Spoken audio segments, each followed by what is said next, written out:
fe, mis ojos puestos en Él. Aunque mi mundo caiga,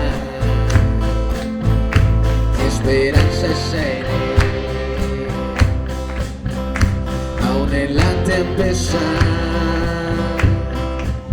sé que tu voz me guiará. Temeré, mi esperanza es en Él.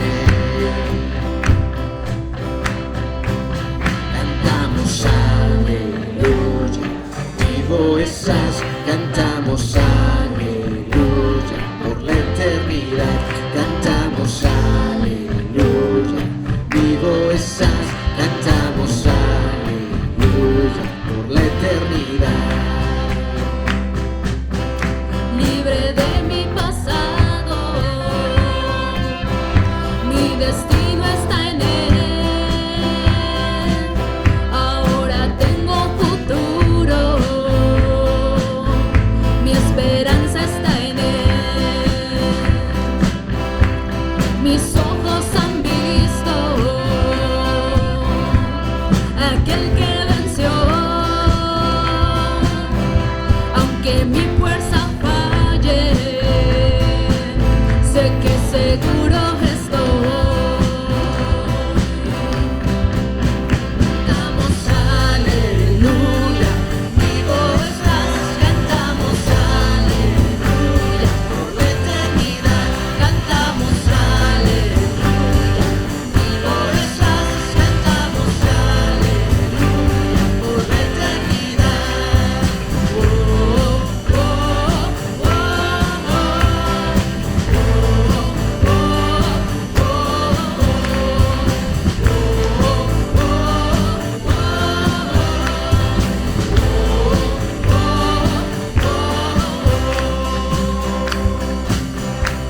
la tumba vacía, el mundo vencido, porque tú vivo estás, ahora vivo estoy. La tumba vacía, el mundo vencido, porque tú vivo estás. Ahora vivo estoy, porque tú vivo estás. Ahora vivo estoy. Cantamos aleluya, vivo estás. Cantamos aleluya, por la eternidad. Cantamos aleluya, vivo estás. Cantamos aleluya, por la eternidad. Cantamos aleluya, vivo estás. Cantamos aleluya, por la eternidad. Cantamos aleluya, vivo estás. Cantamos aleluya, por la eternidad. Oh, oh,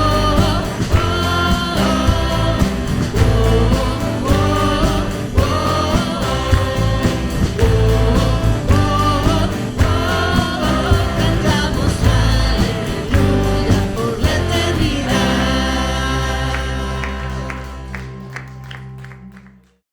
Hermanos, que el Señor les bendiga. Me da gusto verlos a cada uno de ustedes. Qué bueno que ya los que faltaban ya están integrados. Y como dijo la hermana, no se olviden de saludar a nuestros hermanos que veo que nos visitan. Aquí tenemos otro joven y también a nuestra hermana Laurita. Qué bueno que pudiste venir, Laurita. Bueno, vamos a abrir nuestras escrituras, hermanos, en Efesios 5, del 21 al 33, y lo vamos a hacer alternadamente, ¿sale? Vamos a iniciar nosotras las mujeres y continúan los varones. Al final nos unimos todos, ¿sale? Bueno, entonces vamos a ponernos de pie y en la pantalla va a aparecer también el versículo, ¿sale? Bueno, vamos a iniciar nosotras las damas. Dice así: sométanse unos a otros por reverencia a Cristo. Los varones apoyen a nuestro pastor, por favor.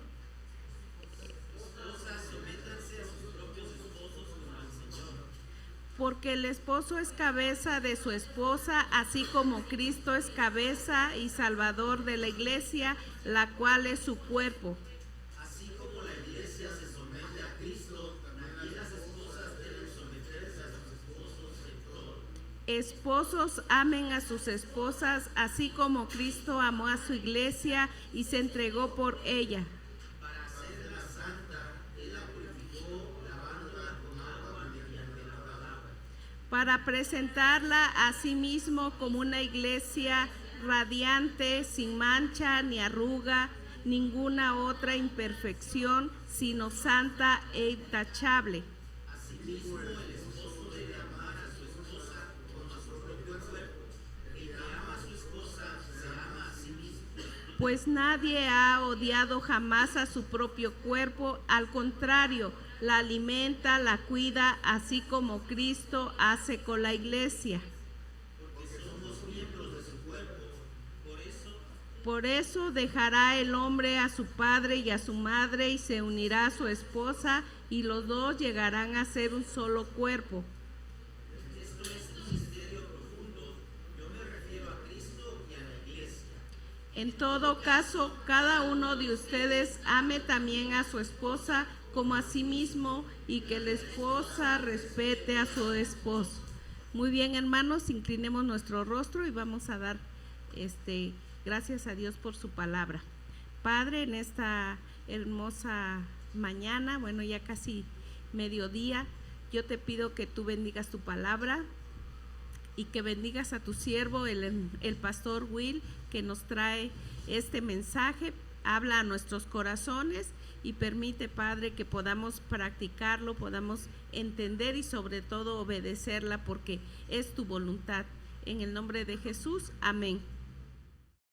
No recuerdo, pero creo que ya lo hemos leído y lo hemos visto. Por lo tanto, yo quisiera nada más enfocarme más en el versículo número 21. El versículo número 21 dice así: someteos unos a otros en el temor de Dios. Ok, someteos unos a otros en el temor de Dios, sometiéndonos unos a otros para dar gloria a Dios. Este es el título de esta meditación, de esta predicación: someternos unos a otros para glorificar a nuestro Dios. ¿Qué es someternos?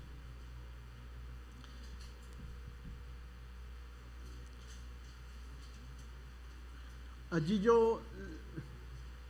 bueno, si le das un clic más, creo que está no, ¿verdad? No está todavía la enseñanza, pero vean cómo anteriormente, vean cómo los demás veían la palabra sometimiento. Yo pongo algunos significados, también pongo en donde encuentro esta información sobre cada uno de los autores que están creyendo o que enseñan esto. Platón, por ejemplo, dice que el sometimiento se utiliza cuando decimos que el alma se subordina a la razón. ¿Y por qué el alma se va a subordinar a la razón? Porque el alma, la carne, etcétera, debe subordinarse a la razón. Platón va a decir esto porque dice que cuando el alma se somete a la razón, hay una liberación, hay una libertad. Por ejemplo, la razón le dice al niño que no meta su mano al fuego. Eso es lo que dice la razón. Pero ¿qué quiere hacer el niño? Experimentar, meter su mano al fuego. ¿Ok? La razón también nos dice a nosotros los adultos que no es recomendable, por ejemplo, que un niño adolescente tenga novio. La razón nos dice eso. ¿Sí o no? Ustedes díganme.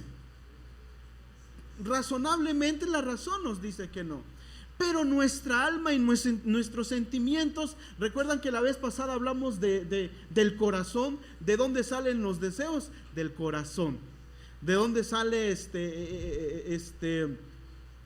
en dónde deberíamos guardar todas las enseñanzas? En el corazón, porque finalmente lo que hay en el corazón transforma nuestros hechos, transforma nuestras acciones. Y entonces Platón va a enseñar que todas estas, el alma, el corazón, debe estar subordinada a la razón. ¿Ok?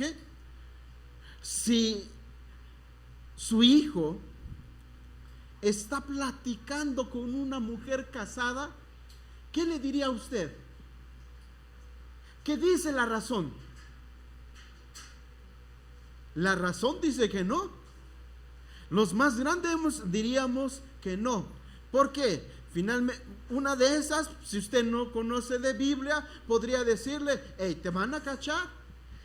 Y si el esposo te cacha, ¿qué crees que va a pasar? Si la libras, ya la hiciste. Pero es muy posible que no la libres. Es muy posible. Ahora bien, las escrituras nos lo dice, que aquel que adultera es un tonto, porque finalmente nunca se va a borrar esta afrenta. El que adultera queda en su historial marcado por toda su vida. Ok, y entonces ustedes dirían que no. Ya no voy a seguir poniendo más ejemplos para no meterme más en problemas. Pero eso es lo que creía Platón. Entonces él enseñaba que uno debía someterse, el alma, el corazón debería someterse a la razón, porque el fin del sometimiento es la libertad. Vivir en una libertad y vivir la vida en virtud. Utilizan ellos la palabra virtud. Para Aristóteles es lo mismo. Para Aristóteles va a ser lo mismo. Aristóteles va a decir que para alcanzar la virtud, parte de la felicidad, para alcanzar la realización o autorrealización, el hombre necesita someterse o estar subordinado a logos. ¿Ok? En otras palabras, aunque para Aristóteles el logos no es el Dios que nosotros conocemos, él decía que el hombre debería estar sometido a algo que es divino.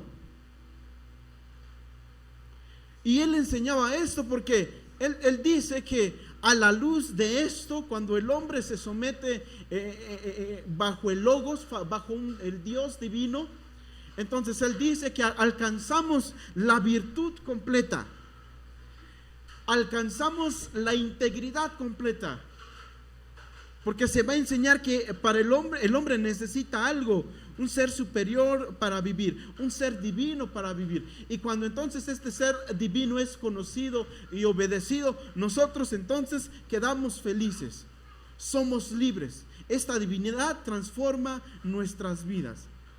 Para otros filósofos como Marco Aurelio, también van a decir lo mismo. Lo que ellos van a decir es que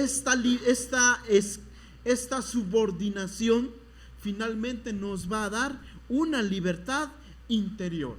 Y él enseñaba, Epícleto y Marco Aurelio enseñaban que debería el hombre someterse al logos universal para alcanzar su libertad. Aristóteles, en su libro Política, él dice que las mujeres deberían someterse a los hombres, porque cuando las mujeres se someten a los hombres, él va a decirlo, entonces alcanzan una verdadera libertad, no solamente para ellas mismas, sino para sus esposos y para sus hijos. En otras palabras, lo que Platón está diciendo es que cuando la mujer se somete al hombre, hay un bien común de todos, sobre todo de la familia. Es lo que estos hombres van a enseñar. En la cultura de los judíos, cuando está viviendo Pablo, era necesario que a la mujer se le dijera: tienes que someterte al hombre. No había como una necesidad. ¿Por qué no había una necesidad? Porque legalmente y culturalmente en estos tiempos la mujer de por sí ya se sometía al hombre. Era todavía mucho peor, porque la mujer no tenía mucha voz ni mucho voto. ¿De qué me sirve a mí decirle a una mujer que de por sí su cultura y por legalidad se somete al hombre y está siendo chiquita? ¿De qué le serviría a Pablo decirle a la mujer que se someta? Por consiguiente, hermanos, aquí Pablo no está hablando de un mero sometimiento físico. Está hablando de un sometimiento espiritual. En el griego clásico, la palabra someteos se utilizaba, para el sometimiento de alguien, pero para su bien, no para su mal. Nunca para su mal. ¿Esto qué va a significar, hermanos? Esto va a significar que nosotros deberíamos someternos a aquellas personas, a aquellos hermanos que ejerzan sobre nosotros una autoridad, pero que esa autoridad o esa acción que me está diciendo que yo haga sea para mi bien. Y es lo que el texto va a decir. Pero antes vamos a orar. Oremos. Mi buen Dios y Padre que moras en los cielos, te damos muchas gracias en este momento. Gracias porque estamos aquí, Señor. Quizás mis hermanos vienen un tanto cansados, no desconozco, Señor, pero permite que hoy podamos concentrarnos y disfrutar de tu presencia, disfrutar de ti, Señor, y disfrutar de aquello que tienes para nosotros. Bendito seas. Te alabamos y te bendecimos y te damos muchas gracias por todo. Amén. Bueno, hermanos, lo bueno es que tenemos ventiladores, porque está haciendo, no sé si soy yo, pero está haciendo un poco más de calor, ¿no? Sí, ¿verdad? Como que hace falta yo café digo, pero para algunos es agua. Pero qué bueno que tenemos ventiladores, y más que ayer nos dormimos un poco más tarde quizás de lo normal, y comimos más de lo normal, y muy rico, por cierto. Yo me quedé a comer allá y me serví con la cuchara grande, con nuestro hermano Jera y nuestro hermano Efren. Ya los estoy quemando mis hermanos, ¿verdad? Pero es que el que parte y reparte se queda con una buena parte. Entonces, hermanos, compréndanos. Si comimos de más, es nuestro pago, fue nuestro pago. Vamos con la primera enseñanza, la cual encontramos en el versículo número 21. Dice así: ¿qué es el sometimiento? El sometimiento es la aceptación de la autoridad de nuestros hermanos que pretenden nuestro bien. El texto dice, vamos a leer todos juntos el versículo número 21: someteos unos a otros en el temor de Dios. El texto no está hablando de solamente que nos sometamos a nuestros líderes, sino que nos sometamos ¿qué? Unos a otros. Aquí no está hablando de liderazgo. Está hablando de que todos nosotros podamos someternos unos a otros. Dice el texto: someteos unos a otros en el temor de Dios. NBI dice: sométanse unos a otros por reverencia a Cristo. Como ya lo dije, hermanos, esta palabrita tuvo muchos usos a lo largo de la historia. Se utilizó para tuvo muchos significados o muchos otros usos. Ahora el uso que nosotros le damos es el uso de como hacer chiquita una persona, mandarle, y esa persona sin decir nada tiene que obedecer. Para algunos así utilizan esta palabra: someterse, obedecer sin decir o sin apelar. Pero esta palabra está en una voz, así se le llama, en voz pasiva. ¿Y qué va a significar esto que esté que esté en voz pasiva. Esto va a significar, hermanos, que no es aquel que es subordinado, no es aquel que va a ejercer la acción, sino que quien va a ejercer la acción es una persona fuera de nosotros y nosotros hemos de obedecerle. En el texto griego hay 3 voces: voz media, voz pasiva y voz activa. Por ejemplo, la voz activa. ¿Qué es la voz activa? ¿Quiénes de aquí hemos tenido hijos? Levanten su mano. Espero que sea con nuestra esposa. Ok. ¿Quién le dijo a usted, hermano Benca, quién le dijo a usted que vaya a sacar acta de nacimiento de su hijo? ¿Quién le dijo? ¿Ok? El hermano, nadie le dijo. ¿A mí quién me dijo? Nadie me dijo. ¿Pero qué creen que hice? Lo hice. En eso consiste la voz activa. ¿Ok?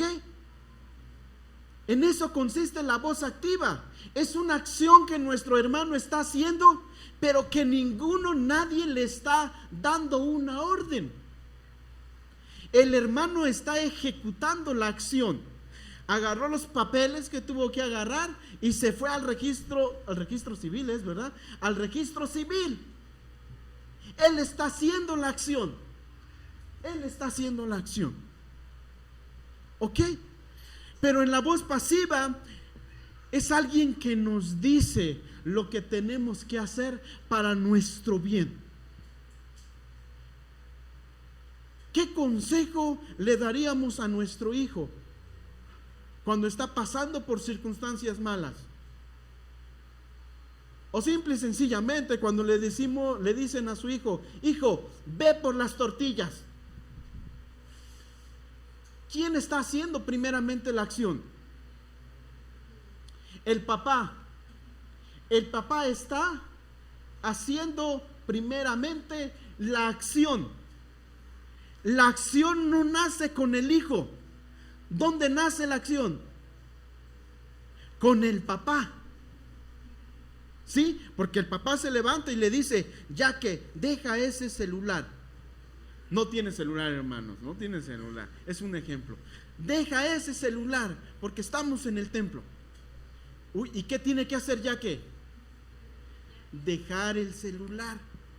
Eso es voz pasiva. Cuando el texto está hablando de someternos unos a otros, está hablando de hermanos que nos dan una orden.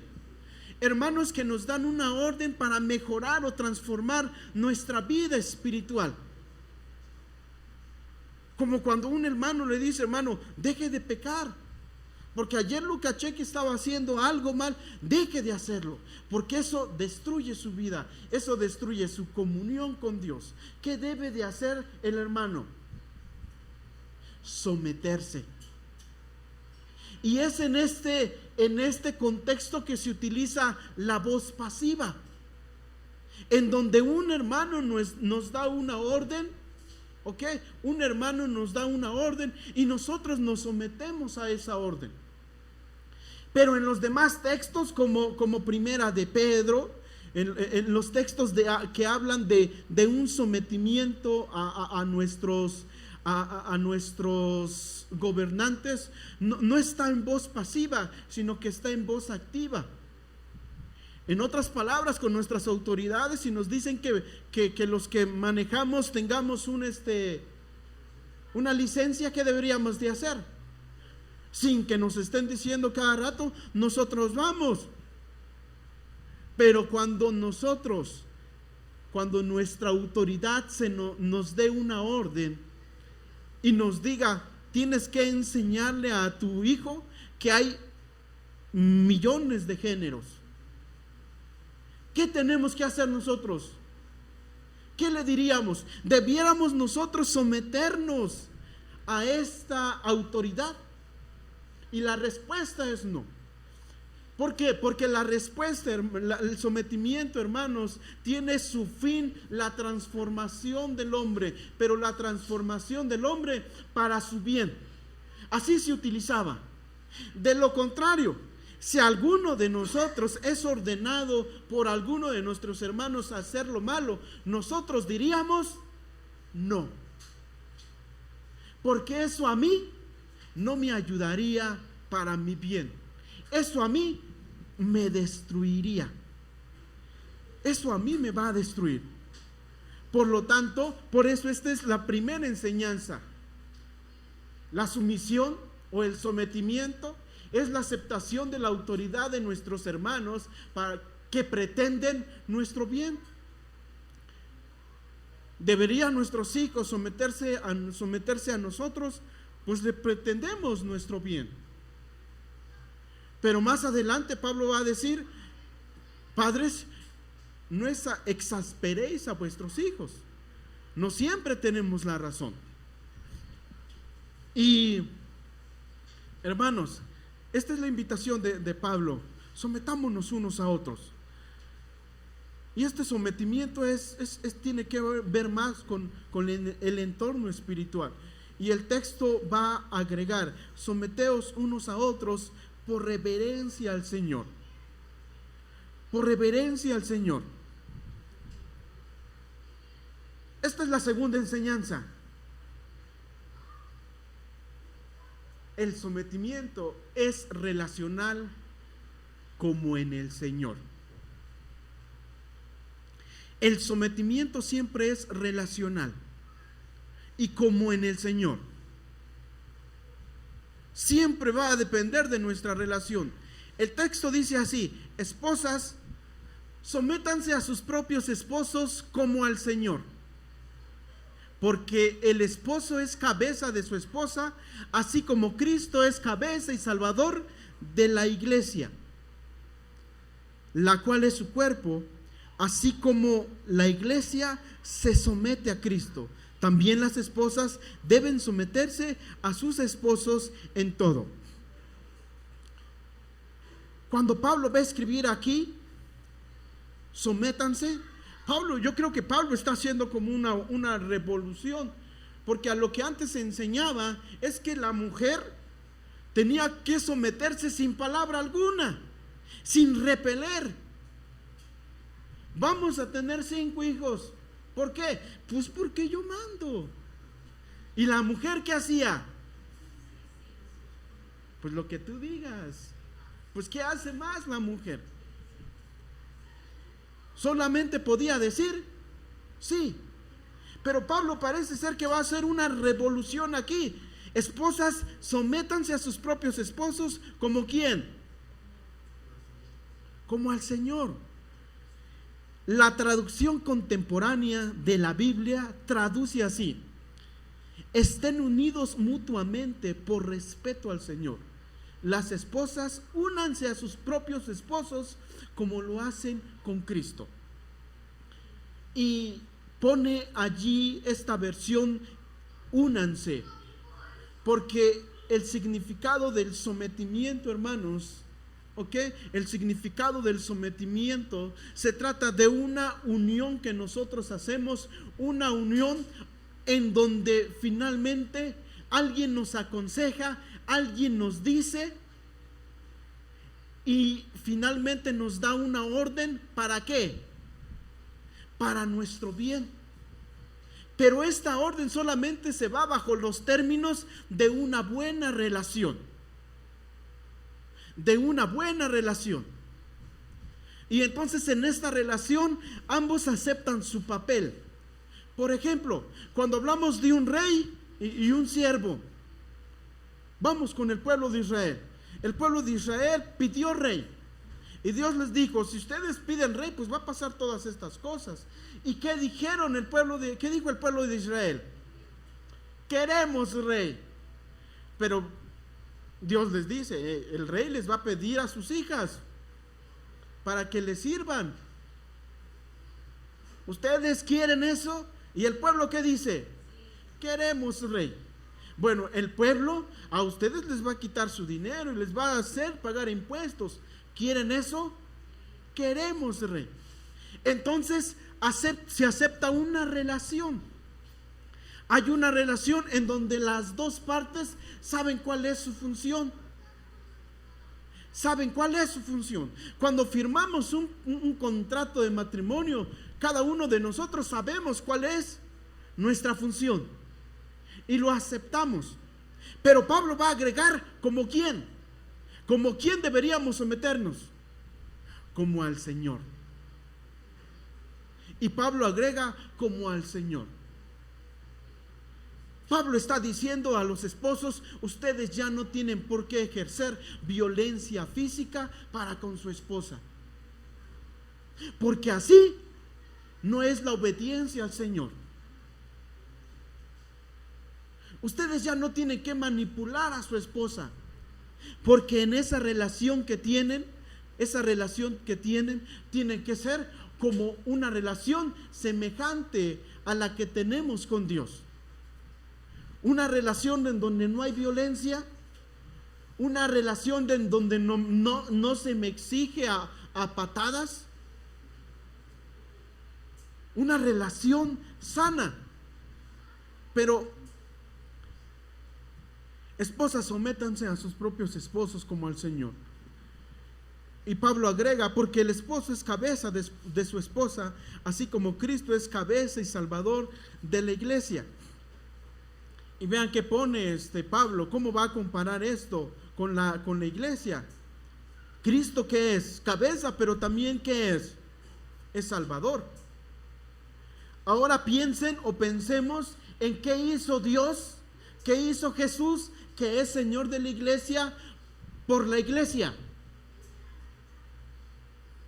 ¿Cómo trató Jesús a sus discípulos en este mundo?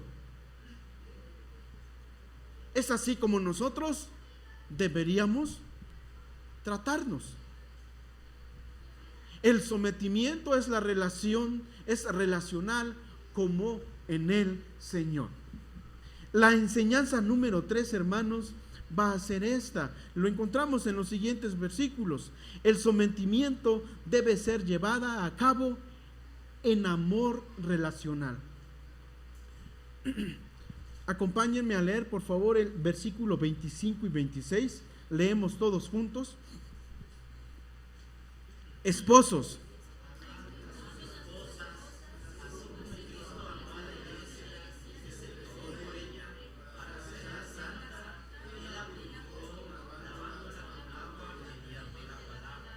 ok, entonces nuestro sometimiento debe ser pasivo. Vuelvo a decir, ¿qué significa esto? Aceptemos que un hermano ejerza autoridad sobre nosotros, pero esa autoridad tiene que servir para nuestro bien. Ustedes conocen la historia de Naasón, ¿verdad? Líder de la luz del mundo. Allí no era un sometimiento pasivo, allí era un sometimiento activo. Una dictadura. Nosotros no deberíamos obedecer a los dictadores, a los líderes que son dictadores. Quizás no hay que obedecerles. Aquellos hermanos, porque estamos hablando no de los líderes, sino del someternos todos, porque el texto dice: someteos unos a otros en el temor del Señor. Aquí yo no estoy hablando de liderazgo, hermanos, estamos hablando de todos los hermanos que ejercen o que pretenden ejercer una autoridad sobre nosotros. Estoy hablando de todos. El sometimiento debe ser llevado a cabo en amor relacional. Y les tomaba como ejemplo de Naasón y su iglesia, que finalmente sí había una relación, pero era una relación en amor del Señor. Y la respuesta es no. No había. El sometimiento debe ser llevado a cabo en amor relacional. ¿Qué significa eso? Nuestros hermanos que pretenden ejercer autoridad sobre nosotros deberían amarnos mucho. Deberían amarnos mucho. Hermano, vengo a visitarle porque lleva 3 meses que no va. y nos preocupa. Nos preocupa porque las entradas de los diezmos bajaron. ¿Qué le preocupa a ese hermano? ¿Le preocupa a la persona? No. Y ese actuar está mal de parte del hermano. Está completamente mal. No debería ejercer una autoridad sobre nosotros. Cualquiera de nosotros que no nos preocupemos por alguno de nuestros hermanos, no deberíamos ejercer autoridad sobre él o sobre ella. Y no deberíamos esperar obediencia. Si alguno de sus amigos, amigas, les aconseja, pero finalmente su consejo no les lleva a lo bueno, no le obedezcan. Si para esa persona ustedes no son importantes, no le obedezcan. Aunque Jesús dijo, cuando ve a los fariseos, hagan lo que ellos dicen, pero no hagan lo que ellos hacen. Esposos, amen a sus esposas, así como Cristo amó a la iglesia y se entregó por ella. ¿Cuál es la respuesta que deben darnos aquellos hermanos a quienes nos sometemos? El amor. Esa es la respuesta. Esa es la respuesta. Deben amarnos mucho. Si yo vengo y le confieso un pecado a mi hermano, ¿qué tengo que hacer? Amarle mucho. Si voy a ejercer una autoridad sobre él, es amarle mucho. ¿Qué es lo que el hombre debe procurar sobre su esposa? El amor. Esposos, amen a sus esposas. ¿Como quién? Como Cristo amó a la iglesia y se entregó por ella. Y vean, ¿el para qué? Para hacerla santa. Él la purificó lavándola con agua mediante la palabra. El fin último de aquellos hermanos a los cuales nos sometemos, o de aquellos hermanos que también se someten a nosotros, es amarles, es ayudarles para su bien. Si no pretendo ayudarles, no debiera yo ejercer autoridad.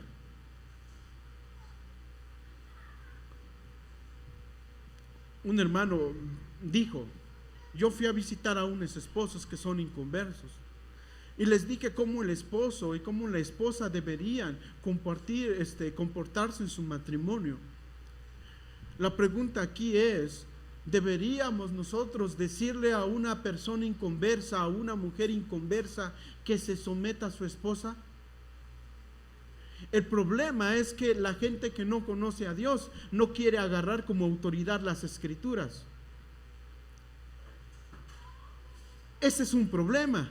Y si yo aconsejo a la persona, a la mujer, que se someta a su esposo sin que el esposo le ame, ¿qué va a pasar? Se van a destruir. Se van a destruir. Porque la esposa se va a someter, pero el esposo no le va a amar. La pregunta es: ¿puede un inconverso amar a su esposa según Dios? Y las Escrituras van a decir que no. El que no tiene a Dios en su corazón no puede amar como Dios quiere que ame. El que no ama no ha conocido a Dios, porque Dios es amor. Por eso siempre aconsejamos que las hermanas quieren casarse, busquen un novio cristiano, porque va a saber amarlas, respetarlas, darles honor. Es un consejo, pero si no, pues están en su derecho. Ayer les pusimos a dos la soga al cuello. Uno sabe con quién se pone quién se quiere poner la soga al cuello. Esposos, amen a sus esposas Es para que no se duerman, hermanos, porque ya no estamos durmiendo. Están en la presencia del Señor, mejor digamos así, para que no se escuche tan feo. Esposos, amen a sus esposas, así como Cristo amó a la iglesia y se entregó a sí mismo por ella. Esta es la tercera enseñanza y este es el sometimiento. Mis estimados hermanos, yo tengo un montón de papeles aquí que no voy a decirlo todo, porque evidentemente el tiempo ya se me terminó, y aunque no se haya terminado, pues ya llegamos cansados de ayer, ¿verdad? Pero vayámonos con estas enseñanzas. Recuerden, nosotros como iglesia deberíamos dejar que los hermanos que se preocupan por nosotros y que añoran nuestro bien, deberíamos dejar que ejerzan autoridad sobre nosotros. En otras palabras, deberíamos dejar que nos aconsejen, que nos digan qué hacer, porque en verdad nosotros no sabemos cómo vivir la vida cristiana, pero deberíamos dejar que nos aconsejen, siempre y cuando las personas que quieran ejercer autoridad sobre nosotros procuren nada más que nuestro bien. Este es el requisito: que el hermano que ejerza autoridad sobre mí procure mi bien. Si procura el bien de él, yo le digo: hermano, posiblemente voy a cumplir lo que usted me dice, voy a analizarlo a la luz de las Escrituras, porque la Biblia me dice que yo haga lo bueno que dicen los líderes, pero que no sea yo como ellos hacen. Voy a analizarlo, pero no le prometo nada. Pero dejemos que nuestros líderes, que son conforme al corazón de Dios, ejerzan dominio sobre nosotros, porque de esta manera glorificamos a Dios y de esta manera Dios nos dice qué hacer.